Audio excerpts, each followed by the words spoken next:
With Dr. Tahir-ul-Qadri. Dr. Tahir, you're famous for issuing a fatwa against terrorism. Why did you do that? This is a very interesting question. Why did I issue this fatwa?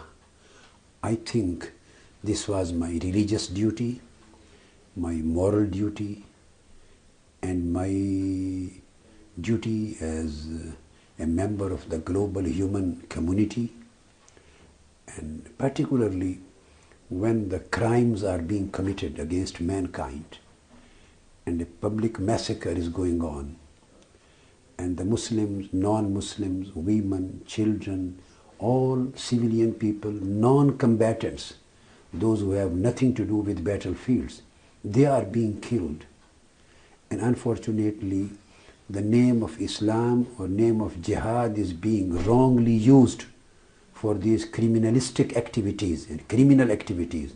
So it became my duty to declare the actual position of Islam and to clarify that whatever the terrorists are committing through their criminal activities, through their terroristic activities, through their militancy, through their extremistic ways of dealing the people, these all acts are out of the ambit of Islam, and they have no concern with the religion of Islam.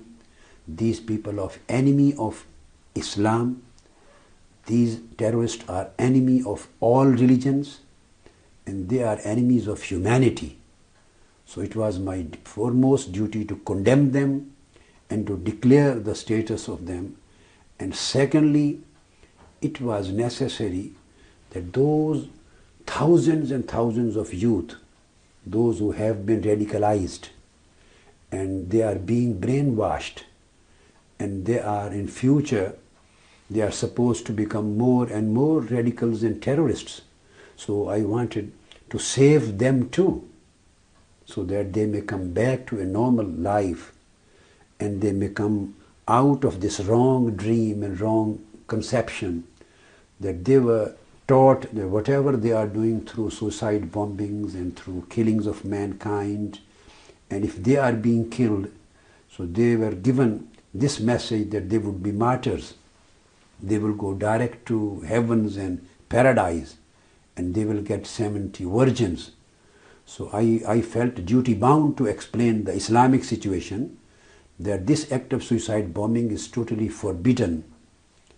It is totally forbidden activity, and this will lead them to hellfire, and this is against the injunctions of Islam and Quran and against the teachings of the Prophet of Islam. So they are not going to get any virgin, and they are not going to get any martyrdom status. So whatever they are doing, they should come back. This is a wrong way. So I felt duty bound, being a humble student of Islamic law, Islamic theology, Islamic philosophy, that I should convey this message to youth all over the world. Sorry. Okay. Dr. Qadri, you talk about suicide bombings and terrorism being anti-Islamic or against the Quran, but then you have clerics like Abu Bakr Bashir, who and people like Osama bin Laden, who say that it's okay. So is your struggle against those kind of clerics? The people whom you have mentioned, none of these are the authorities on classical Islamic law. None of these have properly learned the classical Islamic sciences of Quran and traditions of Holy Prophet Muhammad, peace be upon him. So they are not, you can say, the clerics or scholars or jurists. They are just warriors.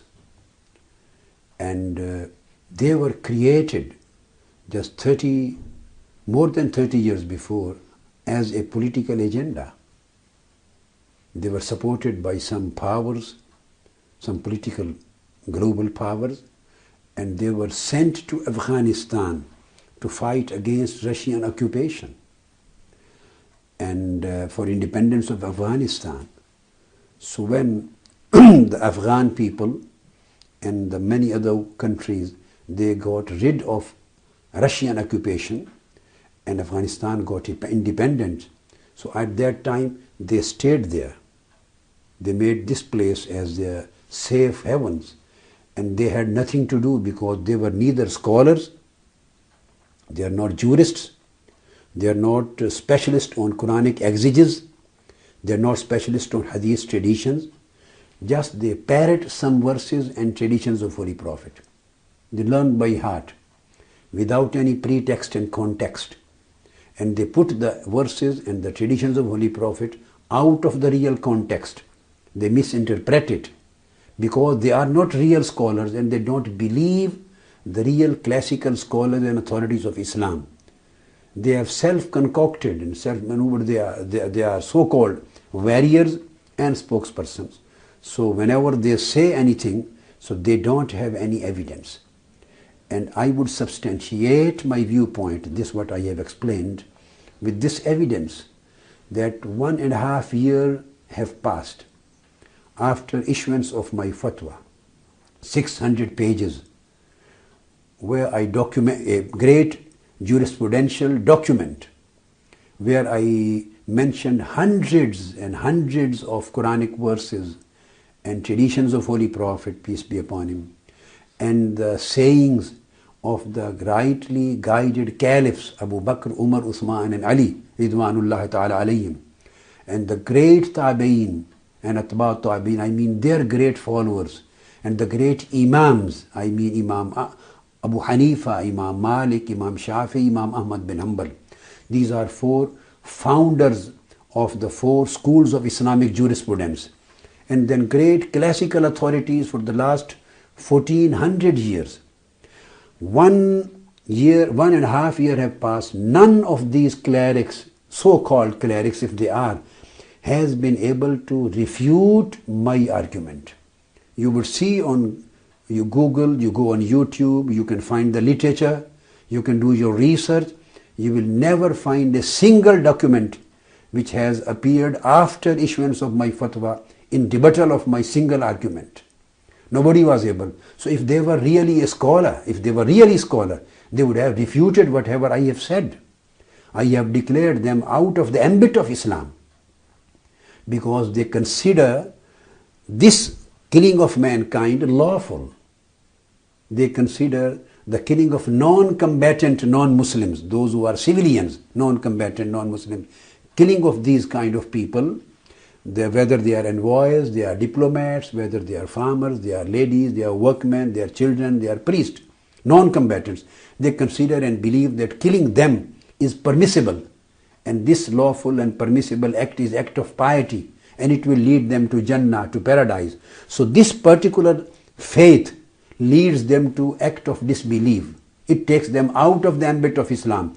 Such a strong word, edict which I have given, but none of them up till today was able and is able to refute a single argument given by me. It means they were never any cleric, never a scholar.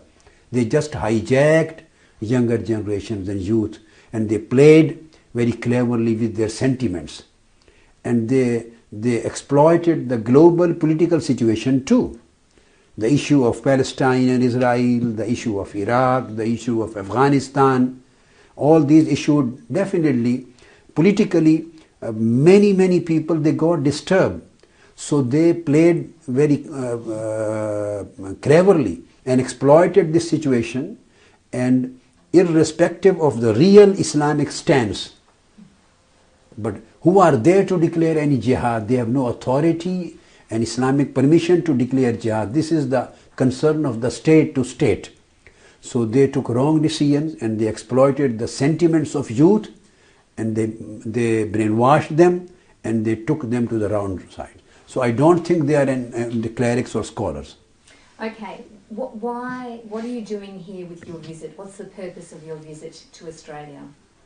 So I have been working throughout my life on peace, for peace for humanity, for integration in the Western world my message has been to the Muslim community to get integrated within the societies. Non-Muslim countries, the lands where the Muslims are living in as minority, in majority non-Muslim lands, but since they are living there, so they should get integrated. They should not live in an isolated form of life. They should get properly integrated. They should completely participate in the life, and they should consider them a proper, full-fledged citizens, so that they may contribute fully in that society, politically, socially, culturally, educationally, economically, religiously, everything. So since I have been promoting the message of peace, the message of tolerance, the message of moderation, and to clarify the situation of Islam and to de-radicalize the youth living in Islamic world as well as in Western world, you know, they are homegrown radical people, also youth in the Western world, right from USA to any part of the world. So I have been touring throughout my life, but for the last 2-3 years I have concentrated my efforts, my travels, my writings and my all lectures and seminars on this particular point, that this is a time to save humanity from the fire of terrorism. This is a time to save humanity from this hellfire of extremism and to bring them back towards peace and love and brotherhood and peaceful coexistence and interfaith harmony. So this is the basic reason of my tour. I have been traveling in all countries. So in the same continuity, this is my tour to Australia. And do you fear for your life, given that you are a moderate Muslim? Do you fear that? Although the terrorists, they have announced many things. They have announced $5 million and $10 million price of my head. They have announced whatever they want to announce. But I never feel fear because of my faith and my firm belief. I think my life and death is in hands of my Lord, my Creator. The night which will come in my grave, nobody can save me from entrance, stop me from entrance into that grave one day. And the life which I have to spend on the surface of this earth, nobody can push me into the grave. So my Lord is my owner of my life. I am not afraid of any kind of things. But you can't go back to Pakistan, can you? I want to go every year, but just I have been going throughout. But for the second year, government of Pakistan and their agencies, Interior Ministry and agencies, they always keep on requesting my organization Minhajul-Quran. The situation is not favorable, so just keep your visit pending. So on request of the government departments, the federal government and Punjab government, I postpone. But this postponement started for the last year, for the last 2 years. And then I keep on addressing still the gatherings there on live TV, video conference, where more than 1 million people listen my lectures in the birthday night of Holy Prophet.